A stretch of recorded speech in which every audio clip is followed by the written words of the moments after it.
Hare Krishna, welcome to a special episode on Uniform Civil Code on our folk life on Transcendental Thursday. What is Uniform Civil Code and what is the buzz surrounding this terminology UCC in India?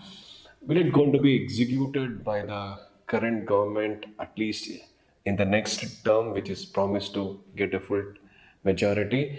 What are the shortcomings according to the opposition? Why it should not be implemented? And what is the spiritual perspective? आप ISKCON वालों को हर एक इसमें comment करनी पड़ती है. आपकी राय क्या है?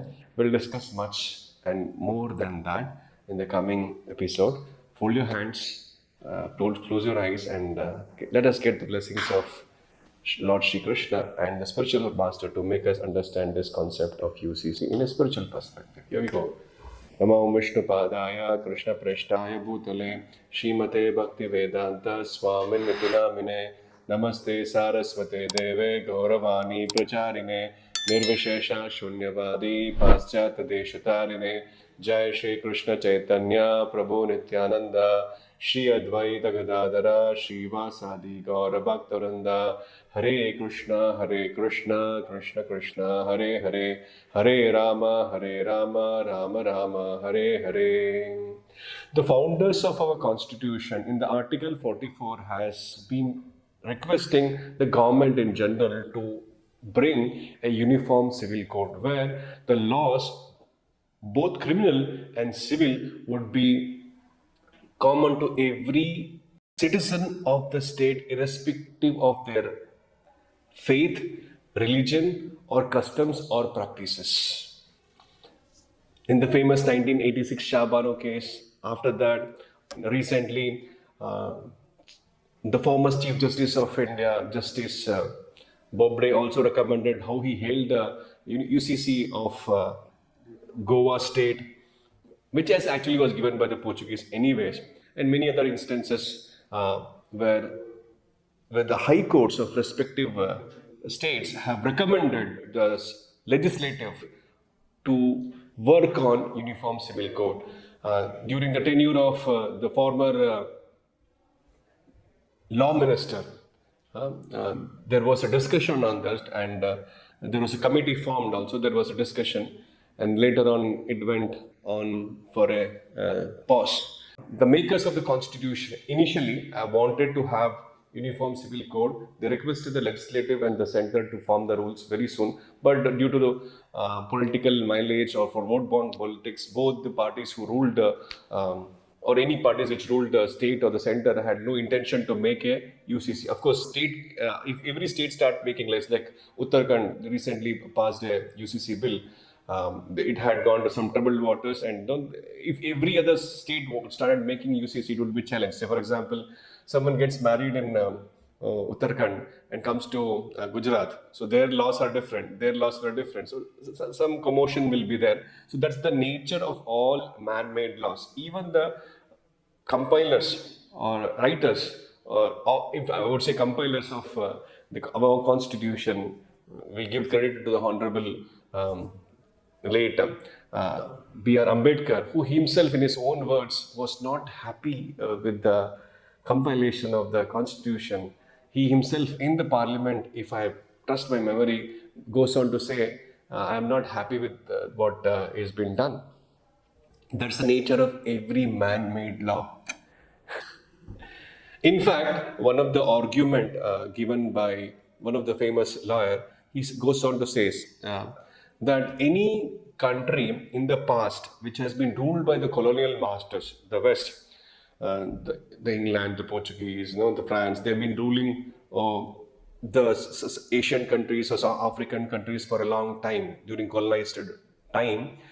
Those countries which adopted a new constitution based on their own culture and roots excelled even materially. On the contrary, a few or majority of them who didn't write their own constitution, just copied from the other constitution or just retained the colonial master's constitution, was not successful in their endeavor to become even materially successful.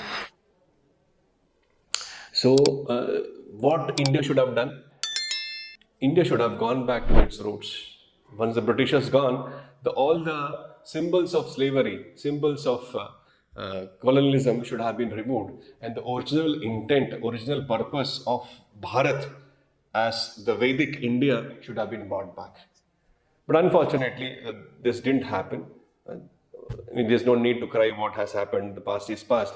But nevertheless, now it's an opportunity. Anyone who's framing the laws in the future right now should be sensitive enough to do this. But unfortunately, we don't expect any much because uniformity is a challenge. Because the country with so much diversity, so much uniqueness in each state, each region, the language, the customs, the traditions, the values, it is really diverse. It's to bring them at one level is a quite challenge. But the favors of UCC has that another way that if it is done, lot of atrocities which is done from to women and other folk in other religions can be brought back to justice. But the people who go against it, it's a way to impose the Hindu way of thinking or role. In the Hindu code of instead of uniform civil code is Hindu code of law. Uniform civil code. Getting uniformity and making the laws is one thing, but the problem is how to apply that, how to interpret that, how to use it by the proper trained personalities. That's a challenge. A similar challenge was encountered in Mahabharata, where the son of Dhritarashtra, Duryodhana, was posing as a heir to the crown of Hastinapura. And even Yudhishthira was also equally a challenging contender. And there was a dilemma who should be appointed as the emperor of the whole world. Vidura, a smart, intelligent minister of the kingdom, gave both of them a case of a murder where four of them were involved. So Duryodhana first took up the case, analyzed it with his intelligence, and drawn to a conclusion that all four should be given death sentence. That was his judgment. And the case was given to Yudhishthira Maharaj. He said, I need some time, I need to inquire, I need to ask. Of course, even Duryodhana would have done that, but that was his conclusion. Everyone should be given death sentence. But Yudhishthira had a different outcome. What was his outcome which made him the emperor of the whole world? Is this particular case which he won. Because the person who rules should be discriminative, intelligent, smart enough to give judgments, rule over the world. He asked the fourth person who actually had murdered. He was a Shudra. He was asked, why did you kill? Why did you chop? He said, I just obeyed my master. He said to me, I did it. That's my duty to do it. Whatever they say, I have to perform to please them. So who is that? A third person, Vaishya. And when Yudhishthira Maharaj asked him, why did you ask him to kill someone? No, actually, if I kill this person, my boss, a Kshatriya, had promised me that you will get some tax exemptions. You will get some privileges, being a mercantile man, being a Vaishya in trade and other options. So he had some profit in his mind. So that's why he had inspired or he had asked his subordinate who would just obey his orders to do that. So the person who killed is actually not responsible, was just acting as an instrument in the hands of a Vaishya. When further asked, he was responsible. Who was Kshatriya? So Kshatriya was asked, why did you ask this to be done by these two gentlemen? In that sense. He said, I had some personal enmity with him, so I wanted him to be removed. Hence, I consulted a Brahmana, and Brahmana said, oh, you can better eliminate him and do it in this way. So Kshatriya had a purpose. Originally, his intention was that, but he consulted a Brahmana. And now the question, the Brahmana, he could have, just Shudra should have said, no, I will not do it because it is against the tenets of law. But he agreed because of one aspect of it. Vaishya also should have said no, because of the greed of the prophet, he obliged, he would have said it's not recommended. Even Kshatriya, he should not, when he consulted Brahmana should have guided him properly. But he didn't guide him properly, hence he is the best of the four criminals. But according to tenets, because he is following the laws of Brahminical culture, he cannot be killed. He cannot be put to hang till death. So he need to be given life imprisonment. And accordingly, Kshatriya some other punishment, and Vaishya some other punishment, and Shudra will be given least punishment. So when this judgment was passed, everyone appreciated the discriminatory, intelligent, smart way of Yudhishthira Maharaj, and he was given the one of the reasons why he was given the chance to rule the whole world. How it turned out to be such a wonderful rule that during the tenure of Yudhishthira Maharaj, it was as good as Ramarajya. Ramarajya means everything would happen according to the law. Everyone would be happy. Son would not die before the father. Death would be an option. Unless they don't want to die, death won't even come. Example. These are the few tenets, few characteristic traits of Ramarajya. And because of the presence of Krishna and Yudhishthira Maharaj being the great devotee of the Supreme Lord, the whole world was flourishing. Kunti Maharani in Srimad Bhagavatam, first canto, describes because of the presence of the Lord, the rivers are flowing, the sun is rising properly, and it's not heavy on common populace at large. There's no extreme heat, there's no extreme cold, there's no excessive rain, there's no shortage of rain, the abundance of minerals, fruits, vegetables. People are happy at large because of Krishna's lotus feet being on the earth and Yudhishthira Maharaja being the great devotee. And Prabhupada in those purports, right, the same situation can be brought back to this earthly planet even now, provided we all become devotees of Krishna. So now the point coming to uniform civil code, the point is how do you interpret it, how do you judge it, we need trained people to do so, to pass on the judgment. Vidura was trained, Yudhishthira was trained. So we need to be trained, and need to be trained on what basis? On Nyaya Samhitas. As I said before, every country which got freedom had their own constitution based on their native culture are successful even materially today. Those who adopted the colonial constitution are still leveraging in poverty. Classical example, Macaulay, when he presented his case based on the instruction of the East India Company, he went back to the House of Commons, House of the Lords, and presented that what your task has been accomplished by me, by making them adhere to the Indian, adhere to the Western culture, adhere to the British culture, making them Indians feel all that Indian and native are low in class. And today, long back only they had achieved it. Now it is completely in their control in that sense. The kind of food we wear, the kind of clothes we wear, the kind of language we speak right now, all are. And these rules, it is forms the 70% of our constitution, are exactly copied from the Britishers. The law exactly as it is. And why did the British form those laws? Not for the betterment of the people of the country, or not for the progress of the country, but to suppress Indians, to suppress the revolt. The Indian Police Act, the Indian Law System, the Indian Education Act, all are meant to control, subjugate the Indians. After the independence, these colonial laws has to be scrapped and the Indian laws has to be bought with the Vedic intention, but for whatever reason the government didn't do so.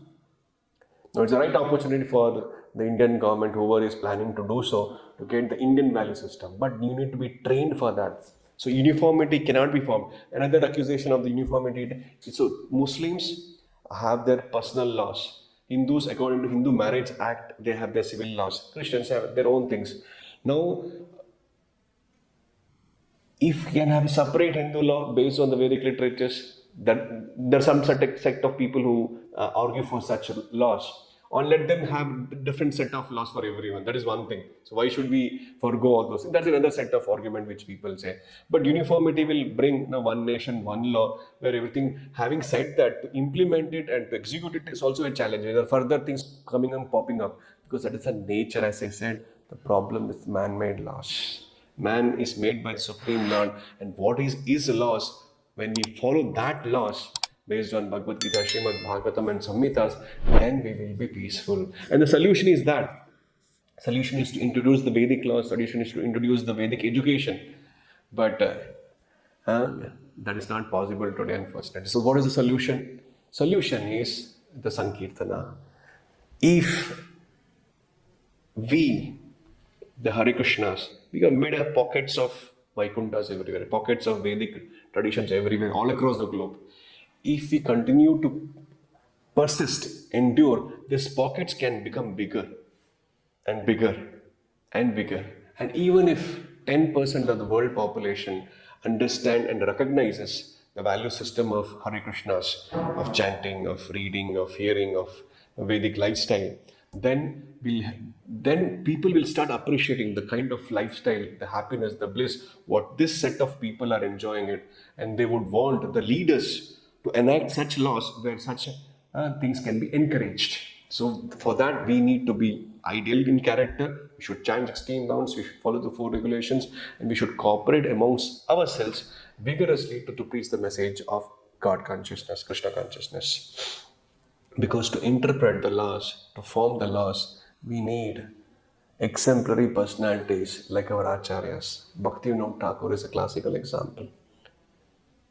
So likewise, he had prophesied when the day will come, the Supreme Court judge will pass the laws, will pass the judgments based on, he will be adoring a tilak, a Vaishnava Gaudiya tilak, and having contained in his hand, and will be based on the evidences of the Vedic literatures. That day will come provided we vigorously preach Krishna consciousness. So until and that, UCC will come, some other personal laws will come, Waqf Board Act will come, minority laws will come. So there will be argument, there will be debate, there will be quarrel, there will be mismatch, there will be atrocities against women, children. That is the nature of Kali. Anything which we make based on our 4 limitation, we have tendency to cheat, we have tendency to do mistakes, we have tendency to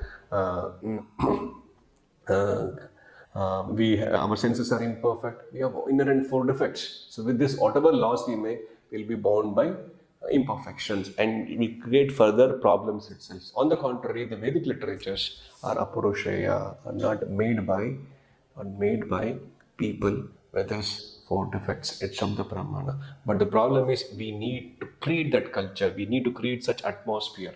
Otherwise, it's not possible. For that to happen, Sankirtana has to be propagated. Krishna consciousness has to be preached. The books of Srila Prabhupada, unedited books of Prabhupada has to be distributed profusely. And when more and more people become Krishna conscious, which is actually not an imposition of people at large, unlike other faith and sects, it's a natural condition of a living entity. So Krishna consciousness need not to be imposed on them. It is there in the heart as a reality. It just has to be awakened. The ignorance has to be removed. For that, we need to gear up ourselves. We need to remove our ignorance, act on the spiritual platform, act on Krishna conscious platform, and vigorously need to preach this message to every nook and corner of the world. And that can make uniformity in that sense. Otherwise, everybody is unique and everybody has a different set of laws. And how those laws will be framed and made into in existence, that time will reveal, where everyone will live peacefully in harmony, keeping Krishna in the center. Laws may be different, but the center, if it is Krishna, then center is to serve Krishna, to please Krishna, then everyone and everything will be happy and harmonious. For that, we need to work hard. Otherwise, if centers are different, then you'll have commotion, you'll have disturbances, you'll have difficulties, you'll have challenges. So for that to happen in Kali Yuga is a very big challenge. We cannot make everyone devotee of the Lord, but even a less percentage of the world population, when we show an example by our personal behavior and from our community behavior, and they see these young men and women are happy in Krishna consciousness, how they are, what is their lifestyle, what are the laws, what they follow. And when this, if they can be happy with certain set of laws, which is universal all across the globe, whether in US or in South America or in Africa or in Australia or in Russia or in Asia, even in the two poles of the world where people practice Krishna consciousness, chant Hare Krishna, they live together with love and devotion, with trust with each other, keeping Krishna at the center. Even a person who's mopping the floor and worshipping the deities or commanding a work of management or trading are equally respected. They're on a common platform. Their work, their process may be different, but they're all considered Vaishnavas, devotees of Krishna, keeping Krishna as the centers. Hence, that is the process to make the uniformity of uniform civil code spiritual by giving them Krishna consciousness. And it's our responsibility and especially Indians. Bharata Bhumila Hola Janma Yaraj, Karo Janma Sarthak. Today, in the last 10 years, when the Prime Minister visits different parts of the world, he addresses the Indian diaspora. So they have gone to the nook and corner of the whole world, Indians. Now, we Indians should become serious in practicing of Krishna consciousness, adapt to those rich Indian culture which we have forgotten, and then because already the system is set up, the places are devoted, people are placed in different corners. We have to just organically, naturally, in a planned way, you have to preach the message of Krishna. That's the duty of every Indian. That's what the meaning of Vishwaguru means. Means you teach the whole world. Indians are meant for teaching that, and that's the order of Chaitanya Mahaprabhu. Amara Agnya Guru hoy, yare dekho tare kaho Krishna Upadesh. On my order, you become Guru and preach the message of Krishna consciousness. Nagaradi Gramadi Sarvatra Prachare Hoibe Mora Nam Prithviyate Ache. So that is the order and the prophecy of Chaitanya Mahaprabhu, which Swami Prabhupada has by and large done it, and the pockets he has created, the pockets has to expand, it has to multiply it exponentially, and that depends upon individuals' endeavor to follow Srila Prabhupada's instruction, and together, combinedly, unitedly, for the pleasure of Guru and Krishna, if we vigorously preach, that day is not far when the golden age of Chaitanya Mahaprabhu will be unraveled. And if we follow the plans of the Supreme Personality of God, and in following His instructions, in planning for His golden age, we will be recognized by the Lord. And for that, we have to together, combinedly, preach Krishna consciousness, keeping Srila Prabhupada as a bona fide spiritual master as a center, and understanding that then all the laws of this entire world will be based on Krishna consciousness, and they will be really, really satisfied and happy. Until this, laws will come and will be abandoned. Some other party will come, they will change the laws, this will go on, and the suffering will not end unless and until Krishna's law is brought back and Krishna's law is adhered, whether all by force or by love. Of course, by force we are not so strong as Arjuna or Hanuman to implement that. But if we practice like humble devotees and we multiply our preaching activities, then definitely the whole world will recognize. And Prabhupada mentioned this, Hare Krishna movement will be remembered and revered in the history of the mankind for saving the mankind from going towards hell. And all of us who are trying to do this will be recognized and noted by Guru and Krishna for this. So I request all of you folks, in whatever way you are able to do it, please preach the gospel of Krishna consciousness and make your life successful. And Prabhupada will be very pleased by this. Thank you so much. Hare Krishna. Srila Prabhupada ki Jai.